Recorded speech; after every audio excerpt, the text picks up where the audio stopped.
제가 예전에 성탄절 설교 때인가도 한번 말씀을 드린 것 같기도 합니다만은, 저는 예전에 시골 교회를 다녔기 때문에 이 성탄절과 관련해서 굉장히 좋은 여러 가지 추억들이 좀 있어요. 그 가운데 오늘 말씀을 준비해 보면서 한 세 가지 정도를 생각해 보게 되었습니다. 예전에는요, 제가 어렸을 때나 혹은 청소년 시절에 크리스마스 카드를 직접 제작을 했습니다.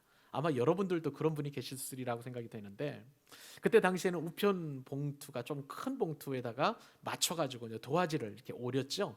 그리고 그 도화지 위에다가 그림을 그렸습니다. 저는 그렇게 그림을 썩 잘 그리는 편이 아니라서 이렇게 멋진 그런 카드를 만들 수는 없었습니다만은, 그러나 그래도 제 나름대로 그림을 교회를 그렸던 것 같아요. 예배당을 그려가지고, 그리고 흰색 물감을 가지고 그 교회당 첨탑의 십자가나 아니면은 지붕에 이렇게 이제 흰색 물감을 칠해서 눈이 온 것처럼 그렇게 표현했던 것을 제가 기억을 합니다. 근데요, 그림은 못 그려서도 제가 제법 잘하는 일이 있었어요. 그림을 그리면서 크리스마스 제작 그 카드를 제작하면서 못 쓰는 칫솔에다가 하얀 물감을 묻힙니다. 그리고 물을 좀 찍으면 조금 이렇게 희석이 되겠죠. 그리고 손톱으로 이렇게 그 칫솔을 이렇게 튕겨나면, 그죠? 이렇게 튕기면 이 카드 위에 눈이 내린 것처럼 이렇게 점점 박히는 것. 그거는 정말 제가 잘했어요. 그런 크리스마스 카드를 보내어서 정성스럽게 제작을 해서 보낸 그런 기억이 떠오릅니다. 지금은 뭐 마트나 아니면 이제 문구점에서도 크리스마스 카드를 이렇게 이제 많이 이렇게 제작하지 않는 것 같아요. 내년 성탄절에는 좀 우리 교우들에게 이렇게 카드를 좀 그거라도 사서 보내드렸으면. 왜냐하면 제가 그림을 못 그리니까 제가 만든 크리스마스 카드 받아보면 실망할 분들이 많이 계셔서 그래서 내년에는 아마 우리 성도님들에게 크리스마스 카드를 직접 산 카드를 보내드렸으면 하는 그런 소망도 한번 가져보게 되었습니다.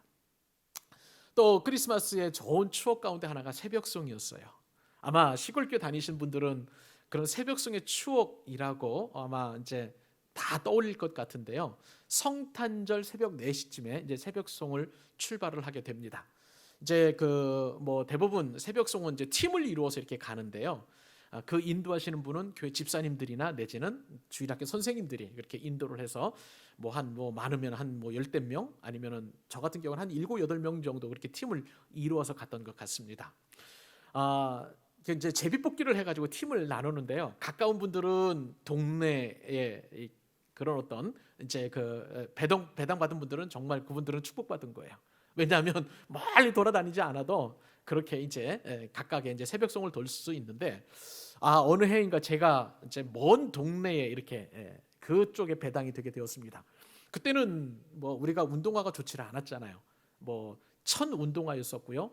어느 날 이제 그 화이트 크리스마스, 그러니까 눈이 많이 오는 그런 어떤 크리스마스였는데, 이 논두렁 밭두렁을 지나가니까 이 천으로 된 그 운동화가 다 젖어버리고요, 양말도 그냥 그 젖어버려가지고 발이 너무너무 시려운 거예요. 그 시린 발을 가지고 그래서 이제 어느 집사님 앞에 섰는데, 그러면은 우리 다 같이 막 찬양을 부릅니다. 기쁘다 구주 오셨네, 뭐 고요한 밤 거룩한 밤이나 뭐 이런 어떤 찬양을 이제 인도자가 먼저 선창을 하면 같이 따라 부르고요. 그리고 나서 이제 누가복음 2장 14절 말씀을 같이 또 암송을 합니다. 지극히 높은 곳에서는 하나님께 영광이요 땅에서는 기뻐하심을 입은 사람들 중에 평화로다. 이제 큰 소리로 이렇게 외치면 이제 그 집에 사시는 집사님이 나오세요. 그러면은요, 그 전날 준비했던 선물이나 과자나 그리고 과일을 준비해 가지고요, 그것을 이제 푸대를 그래 준비해 가는데 거기다 이렇게 쏟아 주세요. 그것을 가지고 이제 성탄절 예배 때 주일학교 학생들에게 이제 선물로 나눠 주었고, 또 어려운 분들에게 나눠 주었던 그러한 기억도 납니다. 새벽송 참 즐거운 그러한 성탄절의 추억인데, 요즘은 새벽송 돌면 난리가 나죠. 옆집에서 막 신고하고 막 그럴 것 같습니다. 그런 어떤 아름다운 추억이 저에게 있습니다. 그런데요, 이런 추억보다도 더 정말 성탄절의 백미라고 할 수 있는 그런 것은요, 성탄 전야 축제예요. 그러니까 12월 24일 날 저녁 때 한 7시쯤에 이제 성탄 이제 축하 행사를 갖게 되는데, 그래서 이제 뭐 어린아이들 같은 경우에는 율동도 준비하고 또 예쁜 이제 뭐 산타 뭐 모양이라든지 뭐 꽃갈 모자도 쓰고 그다음에 그 성구 암송도 하고 해가지고 이제 발표를 해요. 뭐 그날은 뭐 교회 식구들뿐만 아니라 교회 안 다니는 분들 다 와가지고 또 그 성탄 발표를 하게 됩니다. 이 성탄 발표를 준비하기 위해서 이제 주일학교 어린이들은 12월 첫째 주부터 그냥 바쁜 거예요. 주일마다 계속 그 이제 연습을 하게 되고 성탄절이 끼어 있는 그 주간 같은 경우 매일 저녁마다 와가지고요, 2시간, 3시간씩 다 연습해보고 리허설도 해보고 하는 그러한 좋은 추억이 있습니다. 근데 이 어린 아이들보다도 조금 나이가 많은 청년들이나 청소년들 같은 경우는 성극을 준비해요. 그렇죠? 성극을 준비하는데 대본이라고 해야 뭐 이제 그 중에서 조금 그 뭐 연극에 관심이 있는 어떤 청년이 이제 쓰는데 굉장히 조잡하지요. 성경에 있는 그런 어떤 내용들을 가지고 나름대로 생각을 해서 대본을 쓰고, 근데 이제 당일날 성극을 하게 되면 분장을 하는데 막 분장도 할 줄 몰라가지고 엄마 화장품 같은 거 덕지덕지 바르고, 그 다음에 의상을 준비하는 의상이라고 해봤자 큰 수건을 이렇게 뭐 쓰고, 그죠? 그 다음에 샌들을 신고 뭐 동방박사 뭐 형식으로 해가지고 이제 가서 아기 예수께 이제 경배하는 그런 모습을 하게 됩니다. 아기 예수를 경배하는 그 동방박사 뭐 종이로 별도 만들어서, 그러니까 종이 이렇게 막 어떤 사람이 들고 가면 거기를 따라가는 그 모습도 하기도 하고, 그 다음에 이제 마구간을 재현해 놓죠. 그래서 그 안에 구유에 이제 인형을 넣어놓고 집을 이제 그 밑에 깔고 인형을 놓고 해가지고 하는 그런 어떤 이제 성극을 하면서 참 많이 은혜도 받고 같이 성탄의 기쁨과 즐거움을 함께 나눈 그런 추억이 제게는 있습니다. 오늘 말씀을 준비해 보면서요, 제가 어떤 생각을 하게 되었냐면 이 카드 안에 있는 마구간, 그리고 제가 성극을 하면서 준비했던 그 마구간 구유를 생각을 해보게 되었어요. 구유는 짐승의 먹이통이에요, 그죠? 여물통입니다. 그런데 크리스마스 카드에 있는 그 마구간에 있는 구유는 참 깨끗하고 청결하고 아름다웠던 것 같습니다. 그리고 그 성탄절의 추억이 있어서 그런지 모르겠습니다만은 성극에 있었던 그 구유도 참 아름답게 느껴져요. 그런데 2020년 전에 예수님이 오셨을 때로 돌아가 보면 예수님이 탄생하신 그 마구간은요, 불결하고 냄새나고 지저분하기 짝이 없는 그러한 구유였던 것을 보게 됩니다. 여러분, 그러한 마구간에서 예수님께서는 탄생을 하시게 되었어요. 예수님의 아버지가 누구입니까? 요셉이죠. 요셉이 조금 더 부자였다면 마리아가 거기서 아기 예수님을 출생할 수 있었을까? 그렇지 않았을 것 같아요. 아니면 조금이라도 출산하는 그런 마리아를 배려하는 마음이 조금이라도 더 이 요셉에게 있었다면 지저분하고 냄새나는 그 마구간에서 예수님께서 탄생하시지는 않았을 것이라는 생각을 한번 해보게 됩니다. 여러분, 2000년 전에 그 마구간은 말과 양과 염소와 그리고 소가 함께 우거하는 그러한 마구간이었습니다. 그 마구간에서 16살의 마리아는 아기 예수님을 출산을 하게 되었습니다. 그 소리가 얼마나 요란했을까요? 얼마나 힘겨웠을까요? 초산이었잖아요. 무척 힘든 그런 출산을 했었을 것입니다. 그렇게 출산한 마리아를 이제 남편 요셉이 해산 뒷바라지를 했었어야 되는데 초보잖아요. 그리고 또 마구간밖에, 이 여관의 이 마구간밖에 마련할 수 없었던 그 요셉이 해산 뒷바라지를 해봐야 얼마나 했겠습니까? 그리고 이 요셉이 아기 목욕이라도 제대로 시켰을까요? 아니면 또 탯줄이라도 제대로 이렇게 처리할 수 있었을까요? 그것을 생각해 보면 참 힘들고 어려운 예수님의 탄생이었다는 것을 우리가 어렵지 않게 짐작해 볼 수 있을 거예요. 목자들이 또 그곳에 왔습니다. 그래서 그곳에서 경배하고 그것을 보면서 예수님의 출생의 그 순간은요, 냄새나고 지저분할 뿐만 아니라 사람들의 구경거리가 되는 그러한 탄생이었습니다. 그런데 여러분, 그 예수 그리스도의 탄생, 무엇보다도 이 냄새나고 더럽고 그리고 지저분한 그 구유에 누이신 아기 그리스도의 탄생이 우리에게 큰 은혜가 됩니다. 여러분, 코로나19로 우리의 마음이 참 어려워요. 그 어떤 상황 때보다도 참 어렵고 힘든, 그리고 성탄절 같지 않은 성탄절을 지금 우리가 보내고 있지만, 그러나 여러분, 구유에 누이신 그 아기 예수님이 우리에게는 큰 은혜가 됩니다. 이 시간 그 은혜를 여러분들과 함께 나누기를 원합니다. 함께 은혜 받고 이 성탄절에 주님이 주시는 큰 위로를 여러분 다 받아 누리실 수 있기를 주님의 이름으로 축복합니다. 그러면 구유에 누이신 아기 예수님이 우리에게 어떤 큰 은혜인가? 첫 번째로 보면 이 아기 예수님이 굴육으로 오셨다는 사실 때문에 우리에게 큰 은혜가 됩니다. 굴욕스러운 모습으로 오셨어요. 여러분, 예수님께서 탄생하신 곳이 어디라고요?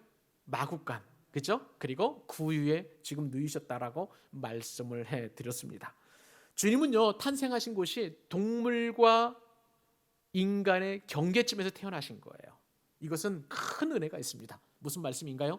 아무리 짐승 같은 그런 사람이라 할지라도, 아무리 비천한 그런 사람이라 할지라도 예수님께서는 그를 구원하시기 위하여 마구간에 태어나셔서 냄새나는 구유에 누이셨다는 사실이에요.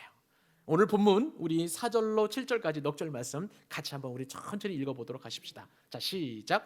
요셉도 다윗의 집 족속이므로 갈릴리 나사렛 동네에서 유대를 향하여 베들레헴이라 하는 다윗의 동네로 그 약혼한 마리아와 함께 호적하러 올라가니 마리아가 이미 잉태하였더라.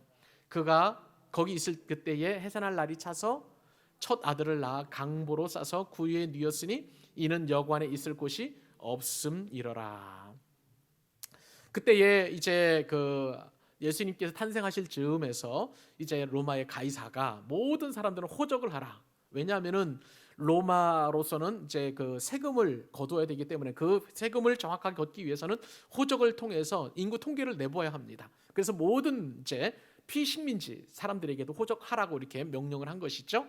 그래서 그 명령에 따라서 이제 요셉과 마리아는 이제 그 본적으로 올라가서 이제 가는 그런 도중이었습니다. 그런데 이런 상황 속에서 해산할 날이 차게 되었던 거예요. 그래서 마리아가 이제 출산을 하는 그러한 상황이 되어서 출산을 하게 되었습니다.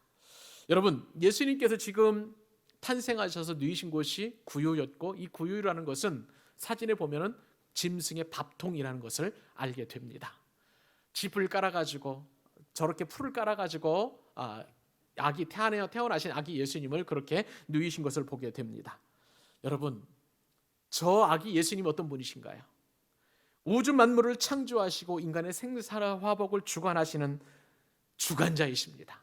그리고 역사의 알파와 오메가가 되시고, 그리고 하나님의 아들이심에도 불구하고 구중궁궐 그 아름다운 황금 침대의 요람에서 태어나신 것이 아니라 바로 저 냄새나는 지저분한 짐승의 말밥통 위에 저렇게 누이셨다는 것입니다.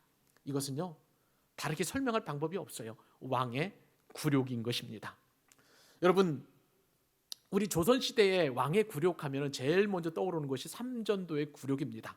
조선의 제16대 왕이 인조였는데요, 인조가 병자호란 때에 이제 저 남한산성에서 청나라 황제에게 머리가 땅에 대도록 계속 절을 한 거예요. 사죄의 절을 하면서 그렇게 이마에 피가 맺힐 정도로 그렇게 굴욕스러운 그런 사과를 하게 되었습니다. 이것이 바로 삼전도의 굴욕이고 또 조선 역사의 굴욕적인 사건으로 남아 있는데, 그런데 오늘 본문에서 이 구유에 누이신 저 아기 예수님은 만왕의 왕의 굴욕이라고 할 수가 있겠습니다. 여러분, 왜 만왕의 왕이 되신 예수님께서 이처럼 굴욕스럽게 저 짐승의 밥통 위에 올림을 받았을까요? 그 이유가 있습니다. 그것은요, 예수님의 사명 때문에 그렇습니다. 예수님께서는 철저히 성경의 예언대로 이 땅에 오셔서 사셨습니다. 이것을 사명이라고 보통 얘기를 하죠.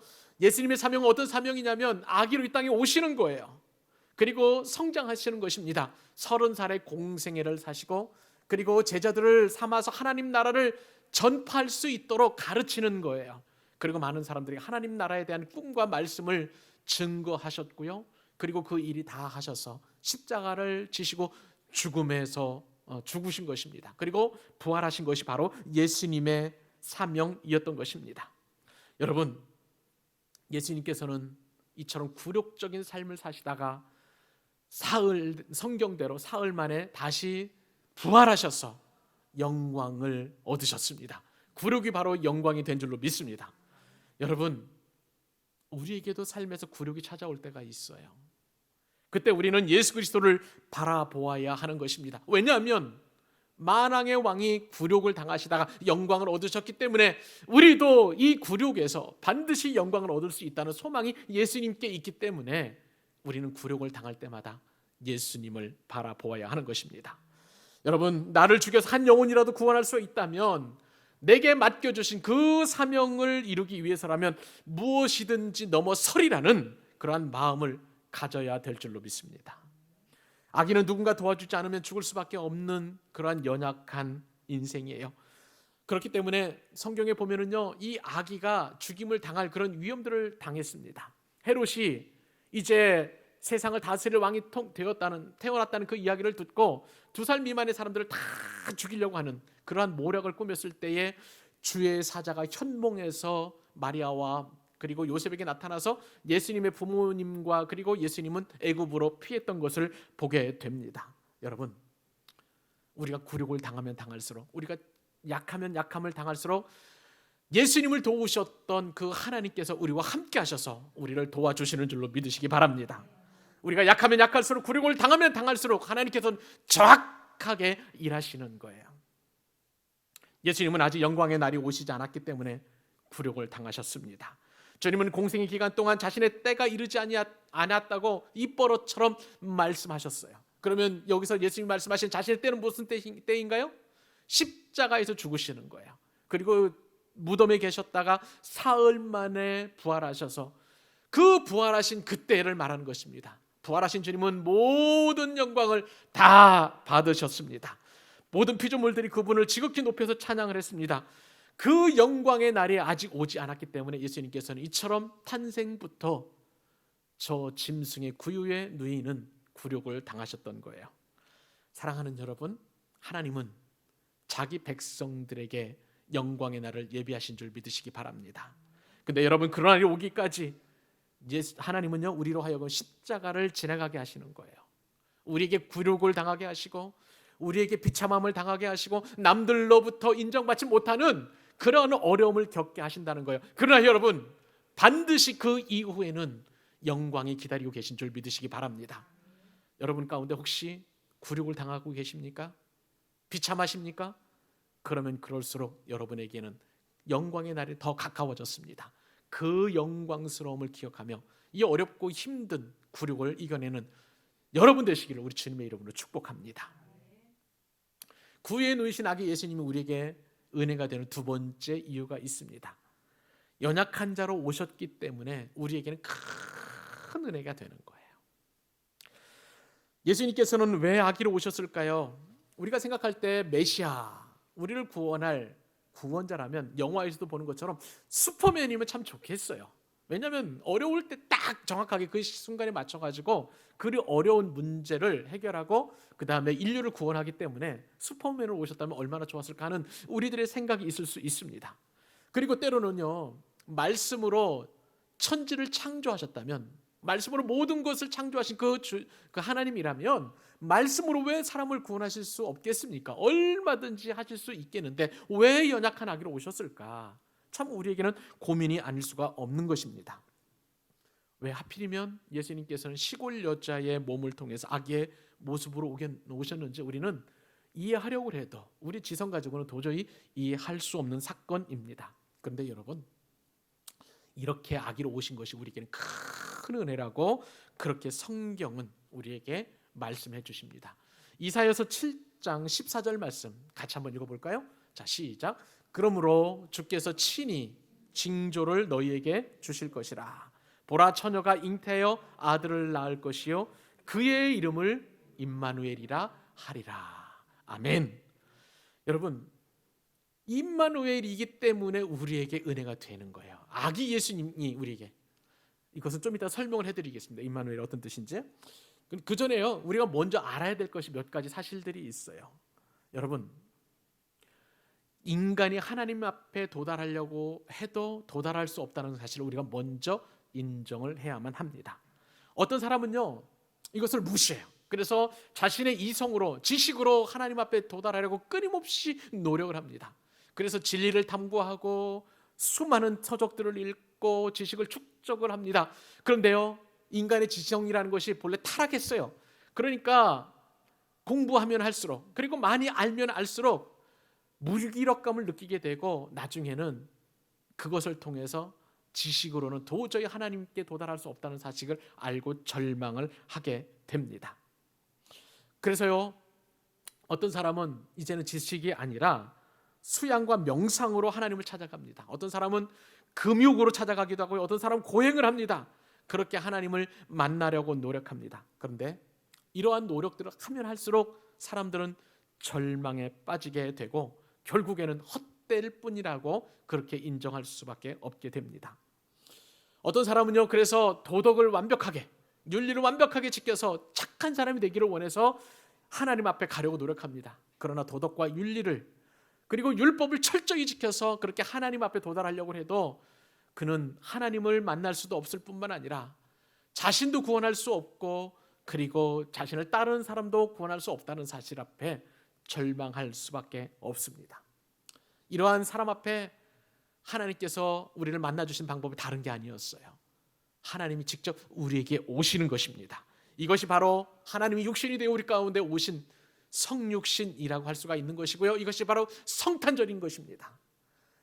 하나님께서는 우리가 타락한 인간들이 하나님 앞에 도달할 수 없기 때문에 그 문제를 해결하기 위해, 우리의 죄 문제 해결하고 우리를 구원하시기 위하여 하나님이 친히 이 땅에 오신 사건입니다. 그것이 바로 성탄절이에요.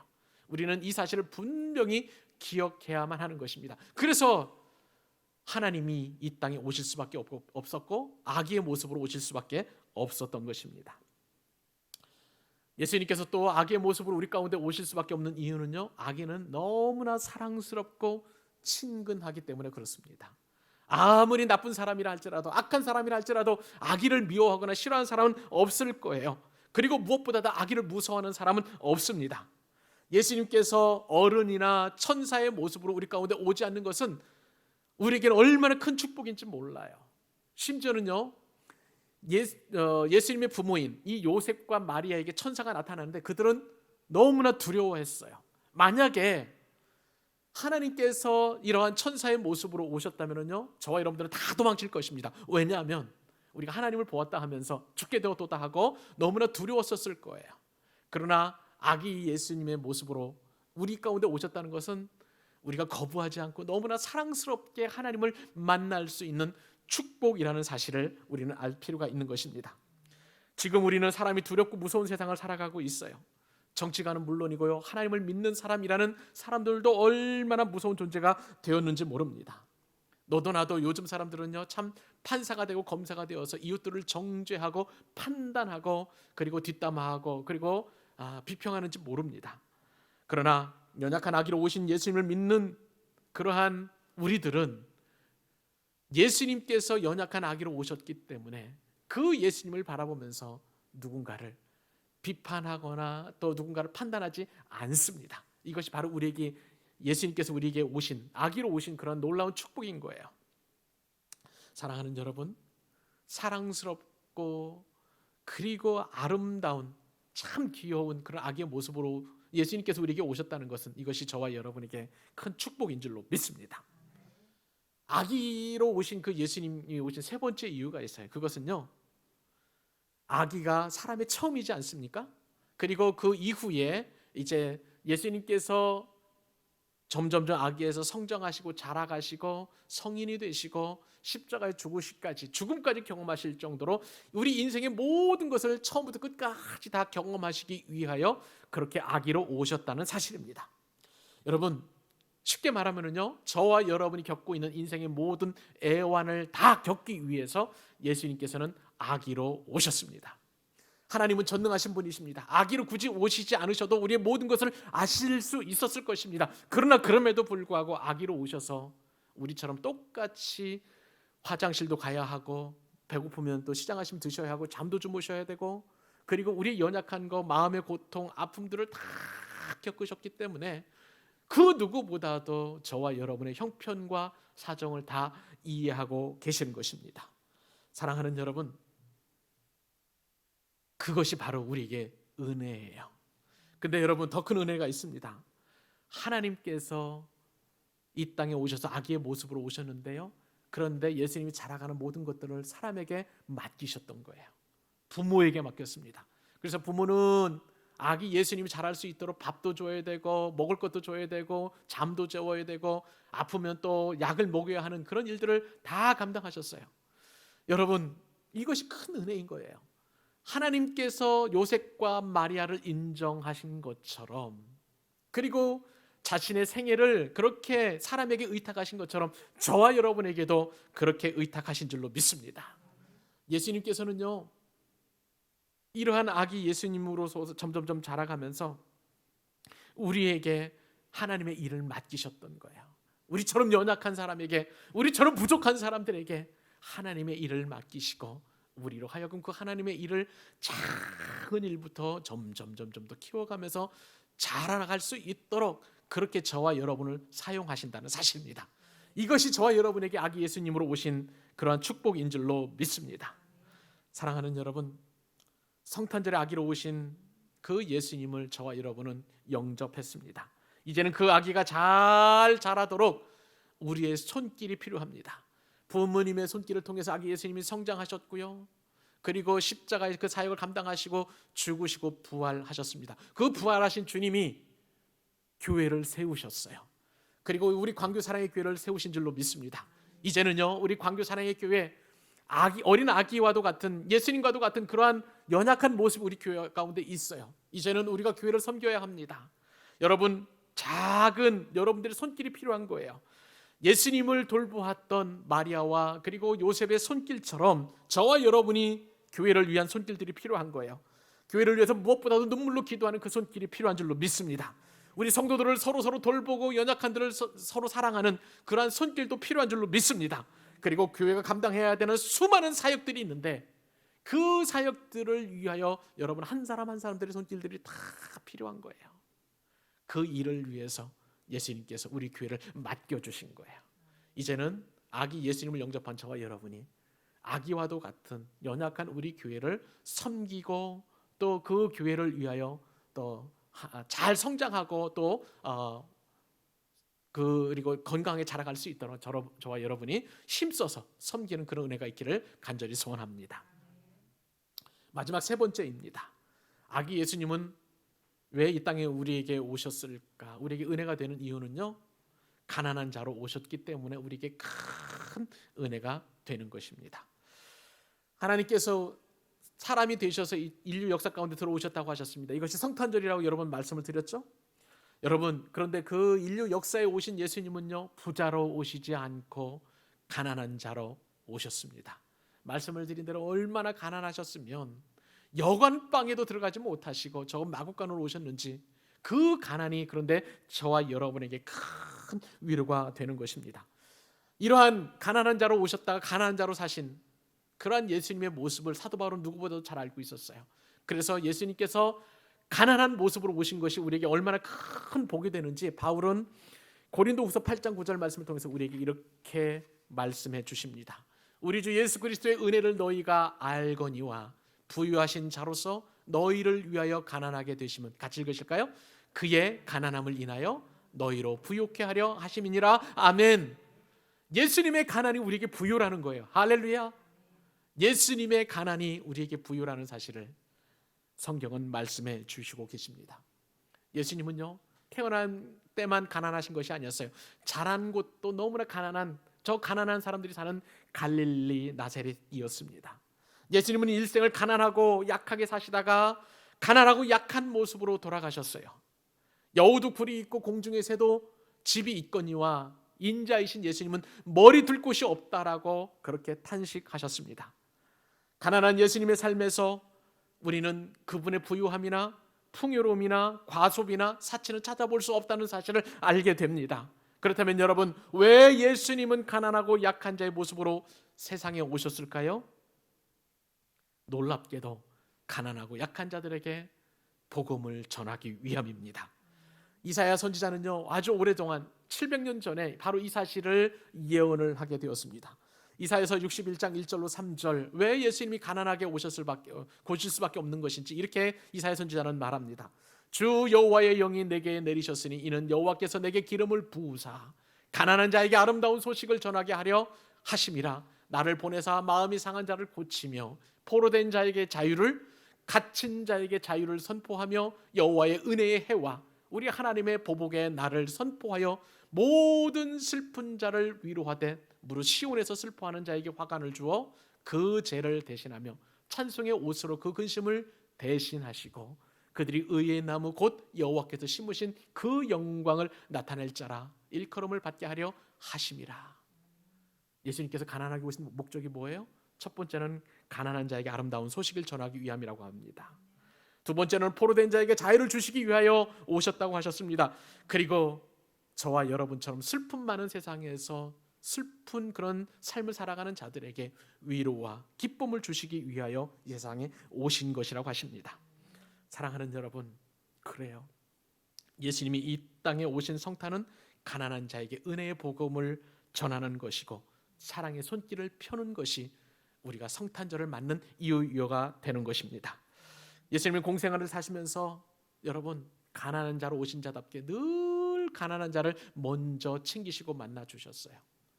예수님이 가장 먼저 만나서 제자 삼은 사람 누구일까요? 가난한 어부들이었습니다. 가난한 어부들을 불러서 사람을 낚는 어부가 되게 하리라고 주님께서 저들을 가난한 어부들을 초청을 하셨던 거예요. 그리고 예수님께서 선포하신 그런 말씀 가운데 팔복이라는 거 여러분 아실 거예요. 가장 첫 번째 복이 뭡니까? 가난한 자에게 천국이 임하겠다고 가난한 자에게 복을 선포해 주셨습니다. 가난하게 이 땅에 오신 그 예수님을 통해서 우리가 한 가지 깨달을 수 있는 것은요, 가난이라는 것은 우리가 예수님을 만나는 축복의 통로라는 사실입니다. 주님은 성경 곳곳에서 가난한 사람들을 만나 주셨어요. 예수님은 비유를 통해서 부자가 아니라 거지 나사로가 아브라함의 품에 안겼도다, 천국에 갔다라고 말씀하여 주셨습니다. 여러분, 거지 나사로는요 온몸이 헐은 그런 상처를 받고 사람들로부터 버림을 받아서 부잣집 대문 앞에 떨어졌어요. 그래서 부잣집에서 나오는 그 부스러기라도 먹으려고 그렇게 기대하며 살아갔지만 그러나 죽게 되었습니다. 이 나사로를 반겨준 것은 사람이 아니었어요. 부자가 아니었고 그 부잣집 하인들이 아니었습니다. 개들이 와서 이 나사로의 헌 상처를 막 핥고하는 그러한 고통 가운데 있다가 아브라함의 품에 안겼어요. 가난한 나사로가 주님 품에 안기고 그리고 천국에 갔던 것을 보게 됩니다. 여러분, 또한 예수님께서는 특히 가난한 사람을 눈여겨보십니다. 성전에서 과부가 두 렙돈을 넣는 것을 보셨어요. 주님께서는 그 과부를 이렇게 칭찬하셨습니다. 누가복음 21장 3절인데요. 이르시되 내가 참으로 너희에게 말하노니 이 가난한 과부가 다른 모든 사람보다 너었도다. 여러분, 주님이 우리 가난한 저와 여러분이 하는 모든 손길과 섬김을 다 보고 계시는 줄로 믿습니다. 예수님의 삶은 항상 가난한 사람 편에 서서 그리고 그들과 함께 사신 삶이었던 거예요. 여러분, 우리는 스스로 부유하고 있는지 혹시 회개할 것이 있다면 회개할 수 있기를 바랍니다. 교회도 부유한 교회가 있었어요. 요한계시록에 보면 3장에 보면 라오디게아 교회가 너희는 참 부유한 자다라고 하면서 주님 앞에 책망을 받았습니다. 여러분, 우리 교회는 가난한 교회라서 주님께서 기뻐하시는 교회인 줄로 믿습니다. 돈이 많아서 돈이 적어서 그런 가난한 교회가 아니에요. 주님만이 우리의 모든 것이라는 것을, 그 가난한 마음을 가진 교회가 진정으로 가난한 교회인 줄로 믿습니다. 그 교회를 주님께서 축복해 주시는 거예요. 가난을 경험하신 또 그 주님은요 우리에게 큰 축복이 되신 이유가 가난을 직접 경험하셨기 때문에 우리의 필요를 아신다는 사실입니다. 그렇기 때문에 우리가 일용할 양식을 구하기만 하면 주님께서는 우리에게 일용할 양식을 주시는 거예요. 우리 교회에 더 어렵고 힘든 이웃들을 섬기고 선교사님들을 더 섬기기 위하여 선교를 감당하기 위하여 돈이 필요하다고 하면 주님께서는 그 필요를 채워주실 줄로 믿습니다. 여러분, 우리 주변에 가난한 사람들, 어려운 사람들이 참 많잖아요. 그들을 돕기 위해서 우리에게 재정을 주시고 우리에게 그들을 섬길 수 있는 마음을 주시는 것이고 우리로 하여금 그 일을 넉넉히 감당할 수 있도록 마음의 감동을 주시는 줄로 믿습니다. 그렇기 때문에 가난한 성도, 가난한 교회, 그리고 가난한 그러한 모든 것이 우리에게는 축복이 될 수밖에 없는 거예요.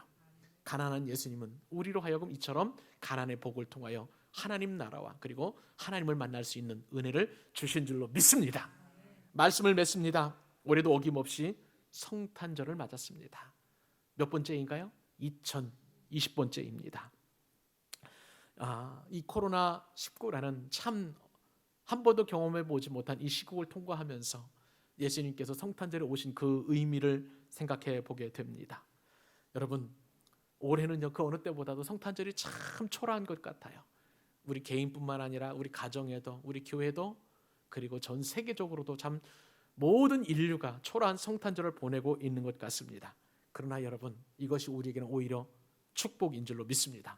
왜냐하면 성탄이라는 그 의미가 신구약 400년 동안 그 중간기에 예수님께서 오시리라는 말씀의 예언은 이미 오래전부터 예언이 되어 있었지만, 그러나 하나님의 말씀이 임하지 않았기 때문에, 그 400년 동안 그 어떤 선지자도 활동하지 않고 말씀이 선포되지 않았기 때문에 영적으로 가장 어려운 그런 시기에 예수님께서 탄생하셨던 거예요. 그러므로 우리가 이 상황이, 이 환경이 어려우면 어려울수록 우리는 더욱 또 예수님의 탄생이 우리에게 은혜가 되는 줄 믿습니다. 구세주로 오신 아기 예수님은 따뜻한 여관방이나 저 어떤 궁궐의 황금 침대가 아니라 냄새나는 마구간에 짐승의 밥통인 그 구유에 누이셨습니다. 가장 낮은 곳에 가장 연약한 아기의 모습으로 우리에게 오셨습니다. 여러분, 마구간에는 문턱이 없더라고요. 그러나 궁궐이라든지 혹은 참 큰 집에는 문이 여러 겹이라서 아무나 들어올 수 없어요. 그러나 이 마구간에는 누구든지 들어와서 아기 예수님께 경배하고 찬송을 올려드릴 수 있는 것입니다.